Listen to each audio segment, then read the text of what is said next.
deal in this amazing. And Casey, who's a spectacular advocate for patients, and they would like to share a few words. Okay. Well, I'm going to let Mary introduce herself first. Hi, I'm Mary, and my business background is user experience, as Regina said. But a big part of what I take with me to do this patient advocacy stuff is the stories that I have really of my own. Unfortunately, I have a lot of material to use, and for purposes of today, we're going to talk about the joys of getting injured while you're in a car. So with the Allstate, with that, we're talking about car insurance in addition to this whole other health insurance. Okay, yeah, and I'm Casey Quinlan, and if you were here last year, you already know that I'm really loud.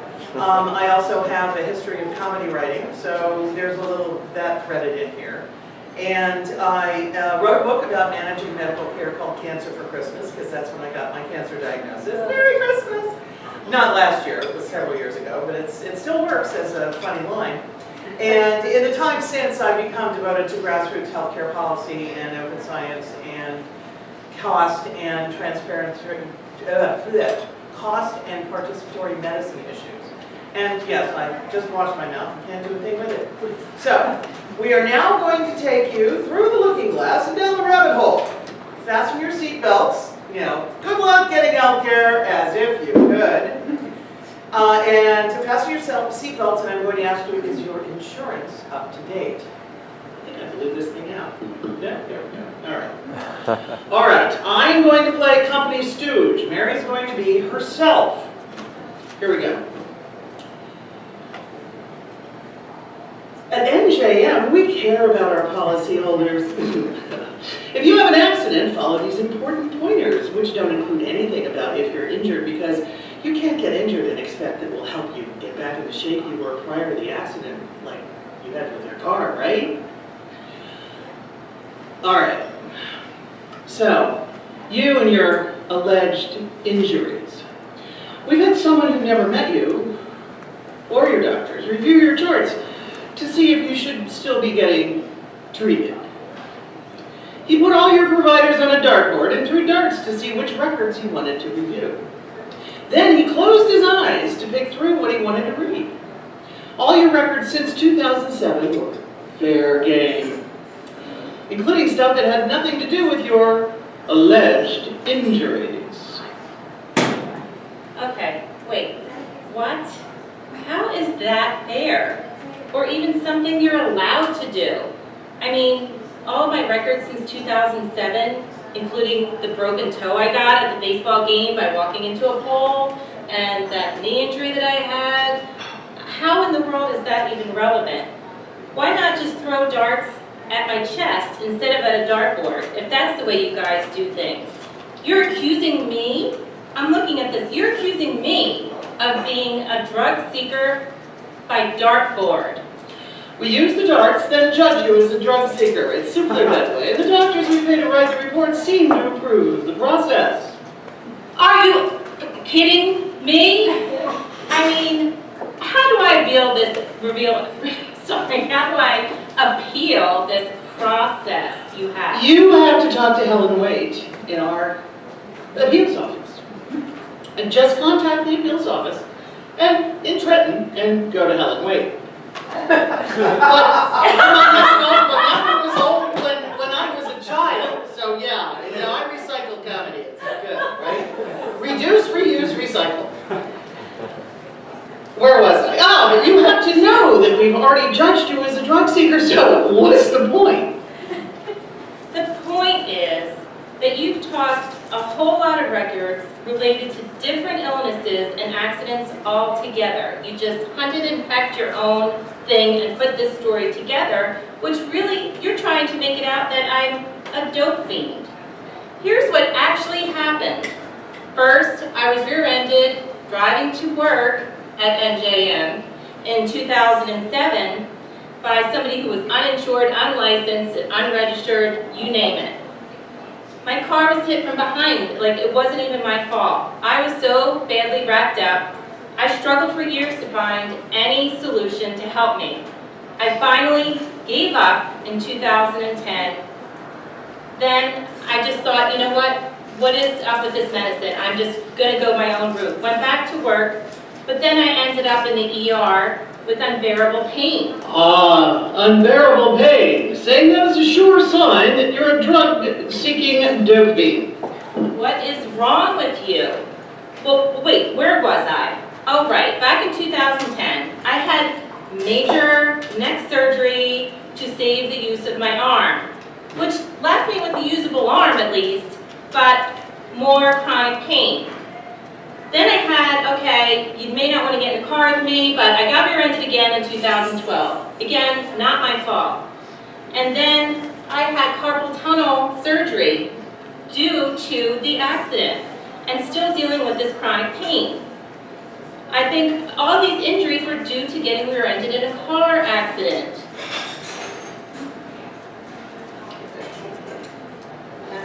Okay, we'll talk about it later. Okay. That's too bad. You're still a drug seeker. You've been judged. The dartboard has the last word, always. Wait. What? Like, I'm talking, looking at this report that you sent me, you're looking at my mini stroke. That has nothing to do with my injuries in my motor vehicle accident. Nothing to do with it. And you think you're blaming me, you say I tried to kill myself. The dartboard is better than the magic 8-ball. It's even smarter. It tells the truth always. The dartboard knows all and tells all. You are a drug seeker. You are a drug seeker. You None of this are is a drug making seeker. sense. There has to be somebody I can talk to. You are a drug seeker. Yes, I'm a robot. Oh my God, you are a robot, I get it. Are there any human beings here? And C. Woohoo! All right. And then now it's all Mary. I'm going to sit down for a minute. She gets to tell her full story now. Well, that would take all day, but Well. what? So I was injured in a car accident, which then my coverage came from my auto insurance, which makes it a little bit more confusing and adds people to the pot here of people that are watching my treatments. And I have, I went through several peer reviews, which is when the auto insurance company looks at the treatments that I was getting to see if it was still, relevant, should I still be getting these quote-unquote treatments. Again, in 2007, I went through, I really almost lost the use of my arm. They finally figured out what was wrong with me, and I had a cervical discectomy and fusion in 2010, which was great, and I still have the use of my arm, however, I still have the chronic pain. I'll take chronic pain having the use of my arm, okay? I get it. Dealing with working, because I'm in the workforce, 2012 again, I got rear-ended on the first day I started a new job. And I was still being treated for my chronic pain, but it kind of exacerbated things, and then I ended up getting carpal tunnel, which was from the force of my wrists on the steering wheel. So I wanted to share with you, I actually worked at this insurance company for 18 years, and I left. For several reasons, but one of which I couldn't believe in the company anymore, the way they treated me as an employee when I was injured, and then the way they were treating me as a claimant. This is a letter, and I'd love to, I just had this and I want to do something about it, but not sure what. This is a peer review, so my insurance company paid a company to get a doctor to look at my records and see if they should still be paying for me to get treated. So I'm going to read you some of the quote. Mind you, when I get this letter, you can imagine how my blood pressure went up. So basically they said I should have had just 1 day of coverage from this long-winded letter, but basically 1 day of coverage was all that I should have had for seeing my family practitioner. So in this letter, this doctor states, in my 30 years as a physician board certified in family practice delivering medical care to patients in pain, I have never heard of or read of an account of a patient who died from cervical or lumbar degenerative disc disease, from chronic migraine headaches, from reflex sympathetic dystrophy, from complex regional pain syndrome. However, 14,800 Americans died in 2008 alone from iatrogenic physician-induced prescription narcotic overdoses. What this guy did was he hunted and pecked and put together this story that kind of displayed that my doctors were giving me, I'm on a long-acting opioid, and I'm on Cymbalta. So those two things together, actually I can function and work, and it works for me. I don't feel loopy, I don't do whatever. I went through every conservative treatment known to man, surgery and whatever, and these two pills together, I'm able to function. However, how they put this story together is that, you know, my medical practice has 3 doctors. So sometimes I would see one, sometimes I would see another, sometimes, oh, well, you're getting it from 3 different doctors, same practice. So they put together things like that. And basically, when I had my TIA, which I still don't understand how they got those records, but they did.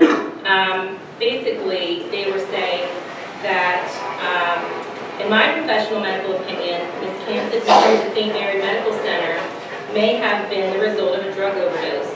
Since there's no urine toxicology screen performed, this concern remains unanswered. I believe this admission may have been the result of professional errors in judgment. So they basically, and throughout this thing, basically say that I tried to kill myself, and that's why I ended up in the hospital, and that most likely I used recreational drugs. And I had a TIA. How about family history? Mom had 3 TIAs and then stroke. It's in my family history. I am, you know, carrying a couple extra poundage, you know, around my stomach area. It happened. But they painted this other story of me, and I have to freaking deal with this coming to me. And ultimately, I had a lawyer. I thought I got them to cover my prescriptions if I went to a pain management doctor, which a couple months later, oh, they sent me a letter saying I was that's no longer relevant, which is why I ended up getting the family care to give me the prescriptions. And when they called me back, they said, we know we're contradicting ourselves, but go to the pain management guy, get your pills there, and we'll cover it that way. So this is somehow allowed to go on, and I don't know, it's just not right. So, Did you ever buy insurance on the private market? well, so this is auto insurance, and I have regular health care insurance too, but I had so much insurance under the auto insurance policy that it never really even kicked over to health insurance, except when they would just deny it and then it would go there. That's what I was gonna say, in Oklahoma, and like I said, it's all regulated by state, but in Oklahoma, if the auto carrier denies something, it should be automatically picked up by your health insurance carrier. And then it ends up being this vicious circle of, well, I'm not gonna pay for it, you cover it, and then they're saying it's covered by the In auto. because it Oklahoma, happens in an in MBA. Oklahoma, somebody's gotta pay for it, and then they have to argue with themselves. And then Not they bring with the the patient into it though, and then I'm the one having the headache and taking time out of work to figure the whole thing out. So, it's causing more stress, right? While I'm having pain, stress is a trigger for me for pain. I mean, it was just like this unending thing. So, talking about uninsured motorist coverage, if you guys look at your auto policy, because I was rear-ended the first time by somebody with no license, the car wasn't registered and it wasn't insured.